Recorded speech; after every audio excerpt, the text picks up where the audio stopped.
हे friends, स्वागत है आप सभी का movie stock movie explain channel पे, जिस पर आज मैं रिकैप करने वाली हूँ सीक्रेट लेवल की एपिसोड 3 को, जिसका नाम the new world, the ones and future king है। तो चलिए अब आपका टाइम बिल्कुल भी ना वेस्ट करते हुए शुरू करते हैं इस वीडियो को, वो भी स्पॉइलर वार्निंग के साथ। लेकिन उससे पहले मेरी एक छोटी सी रिक्वेस्ट, वीडियो को लाइक, शेयर और चैनल को सब्सक्राइब करने की।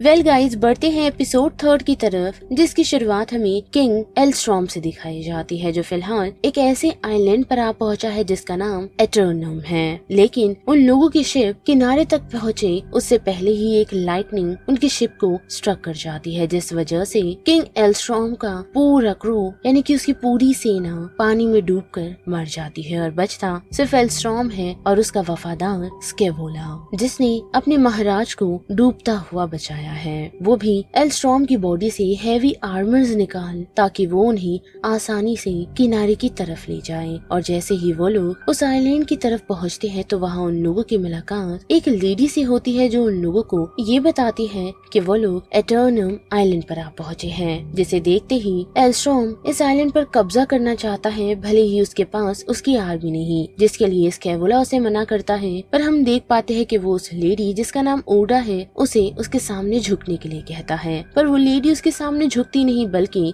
एल्स्ट्रॉम की ही तलवार लेकर सबसे पहले स्केवोला को खत्म करती है और फिर एल्स्ट्रॉम को। लेकिन कुछ ही समय बाद हम देख पाते हैं कि वो दोनों जिंदा हो जाते हैं और उनके जिंदा होते ही एल्स्ट्रॉम को ऐसा लगता है कि जो कथाएं उसके लिए कही गई थी कि वो अमर है, वो सच है, यानी कि वो सच में अमर है। लेकिन जैसे ही स्केवोला को भी होश आता है तो एल्स्ट्रॉम उसे यही कहता है कि उसकी इन्फ्लुएंस के कारण वो जिंदा हुआ है। लेकिन ओडा उसकी इस उम्मीदों पर पानी फेरती हुई यही कहती है कि जिस आइलैंड पर वो लोग पहुँचे हैं यहाँ कोई भी शख्स मरता नहीं, बल्कि वो हमेशा जीवित रहता है। लेकिन उसी के साथ साथ जीवित रहना इस आइलैंड का मकसद नहीं, बल्कि इस आइलैंड से कोई कभी जा भी नहीं सकता, जिसे एल्स्ट्रॉम ने एक अपॉर्चुनिटी जैसा समझ लिया है और अब वो एटर्नम पर रूल करना चाहता है, वो भी उसके किंग को, यानी कि उसके रूलर को, जिसका नाम किंग जिमा है, उसे डिफीट करते हुए। पर जैसे ही वो उसके आशियाने में पहुंच उसे कॉम्बैट के लिए चैलेंज करता है तो हम देख पाते हैं कि जिमा, जो कि कॉम्बैट में काफी ही अच्छा है, वो एल्स्ट्रॉम को बड़े ही आसानी से हरा देता है। और ऐसे ही बार बार हर खेल में वो जिमा से हारता जाता है, जिससे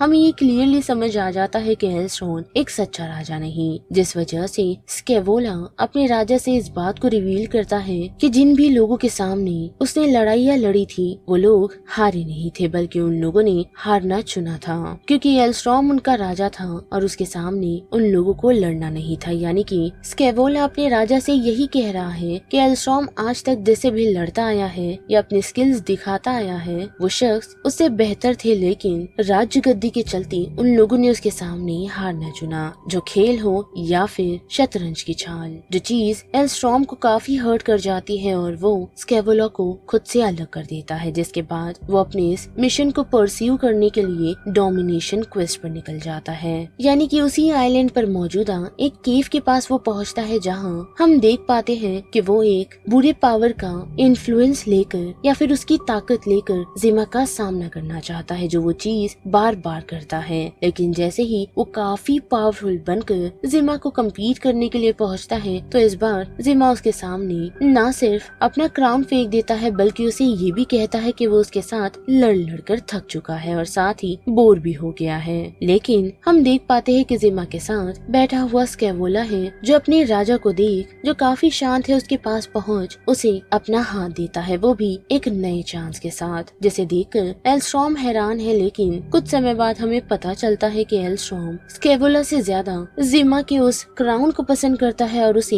वहाँ से लेकर निकल जाता है। और जैसे ही वो उस क्राउन को अपने सर पर लगाता है और खुद को समंदर के पानी में देखता है तो उसे समझ आता है कि यहाँ वो सिर्फ अकेला है और जो ऑर्नामेंट उसे मिला है अपने सर पर पहनने के लिए वो किसी राज्य के लिए नहीं, बल्कि वो सिर्फ एक ऑर्नामेंट है, यानी कि वो मीनिंगलेस है, क्योंकि उसके पास उसकी रिस्पेक्ट या फिर उसे प्यार करने वाला कोई नहीं। जिस कारण एल्स्ट्रॉम उस ताज को लेकर ओडा के पास पहुंचता है और उसकी हेल्प चाहता है, ताकि वो एक प्रोस्थेटिक हाथ बनाने में उसकी हेल्प कर सके, जो हाथ वो अपने दोस्त स्केवोला के लिए बना रहा है। और जैसे ही उसकी मुलाकात स्केवोला से होती है, वो भी काफी समय बाद वो उसे उस प्रोस्थेटिक हाथ को देता है और हम देख पाते हैं कि उन लोगों ने अपनी एक नई रिलेशनशिप क्रिएट की है, यानी कि एक दोस्ती का हाथ उन दोनों ने एक दूसरे के लिए बढ़ाया। और यहीं पर ये थर्ड एपिसोड खत्म होता है, जिस बारे में आप सभी की क्या राय बनती है उसे लेकर आप मुझे कमेंट सेक्शन में बता सकते हो। साथ ही वीडियो पसंद आई तो वीडियो को लाइक, शेयर और चैनल को सब्सक्राइब करना मत भूलिएगा। बाकी मैं मिलूंगी आपसे फिर किसी मूवीज या सीरीज की रिकैप के साथ। तब तक के लिए आप movie stock movie explain channel के बाकी वीडियोस को एंजॉय कीजिए। Till then bye.